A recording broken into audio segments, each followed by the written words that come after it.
Welcome back to Winning Isn't Easy. Stress and your Parkinson's long-term disability insurance claim. Acute stress, be it financial, mental, or even physical stress, can worsen the motor symptoms of PD. That means that stress can make the freezing of your gait, the tremors worse, and can even accelerate the progression of your PD. Chronic stress can also worsen the non-motor PD symptoms. That can increase your anxiety and depression.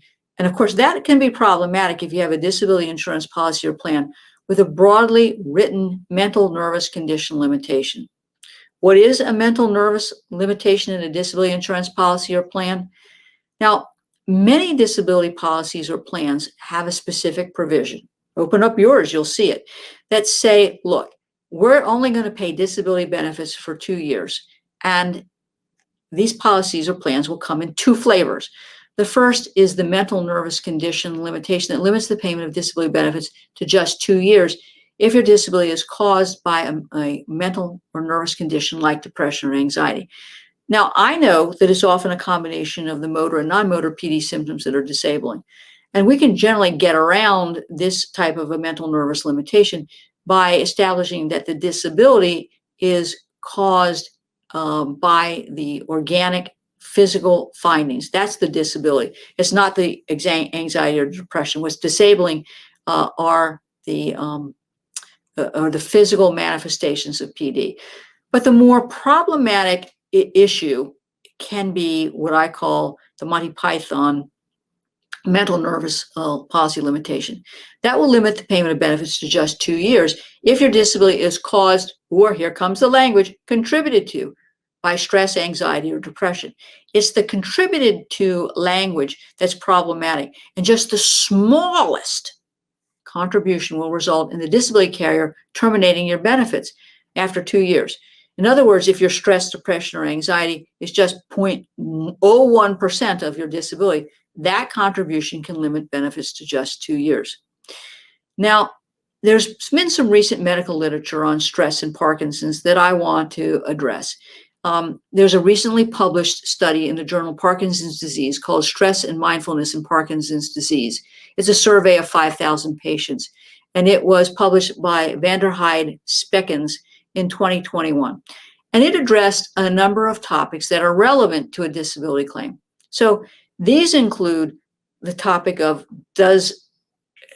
do people who have PD have more stress? What are the PD symptoms that are more sensitive to stress? And what strategies can help reduce stress if you have PD? Now, what this study revealed was that people with PD scored significantly worse than those without PD in nearly every category, including anxiety, perceived stress, and depressed mood.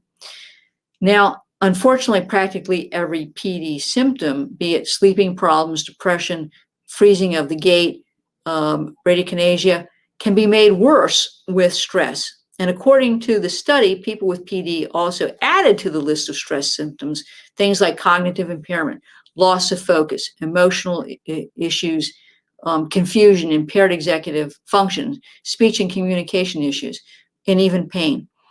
Now, while the practice of mindfulness and physical exercise improve these PD symptoms, nonetheless, if your doctor is saying in the medical records that your stress is contributing to your symptoms, both physically and psychologically, that can play into this mental nervous limitations.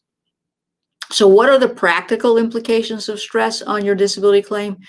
As I've said, more often than not, we have to start with the policy plans or provisions regarding the nature of what this is. Is it the broadly drawn one, or is it the one we really need to concern ourselves with? And that is the contributed to language. It doesn't matter that you're legitimately depressed or anxious because of your PD diagnosis or symptoms. Even that smallest contribution is going to limit your benefits. So you've got to be careful, again, quite frankly, and unfortunately, I think in describing your symptoms and or having your doctor comment on the impact of stress, anxiety, or depression.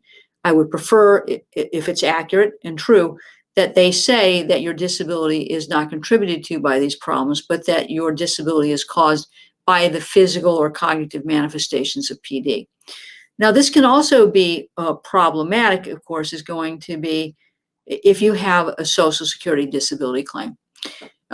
Many disability policies or plans require that you apply for Social Security disability benefits. Many times, disability carriers will suggest that they use a representative. Oh, I can't name them, but you know who they are. And unfortunately, what these providers will do is to provide you with Social Security assistance in developing your claim. And as part of that, in addition to developing the PD, they purposely develop psychiatric issues, depression, stress, anxiety. And certainly while that can be the basis of a Social Security disability claim, it's going to come back and bite you, because the disability carrier will get that decision and say, oh, well, we have a caused or contributed to policy here. Social Security disability claim was on the basis of not only PD, but anxiety or stress or depression. And the judge or Social Security said that, they were disabled in part because of that. That plays right into the carrier's hands, if you will, in denying a claim. So when I have a PD case and I have a contributed to policy language, I have to have a strategy decision with my client. Are we going to allege as part of the Social Security claim that any of these psychological issues are the cause of the disability?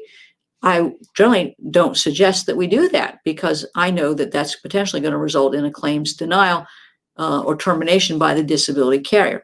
And so they've got to do some strategy that involves looking at the policy or the plan, looking at the medical records as to what it says in terms of stress or anxiety or depression.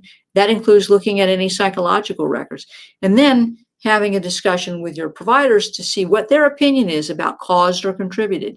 Is the psychological issues or the stress contributing to your disability, or is it all essentially organic?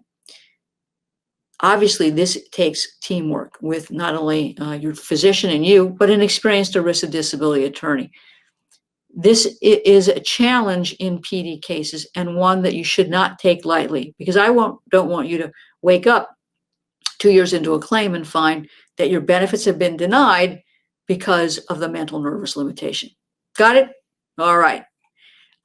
I hope you've enjoyed this week's episode of Winning Isn't Easy. If you've enjoyed this episode, consider liking our page, please. Leave a review, please, or share it with your friends and family. Better yet, please subscribe to this podcast.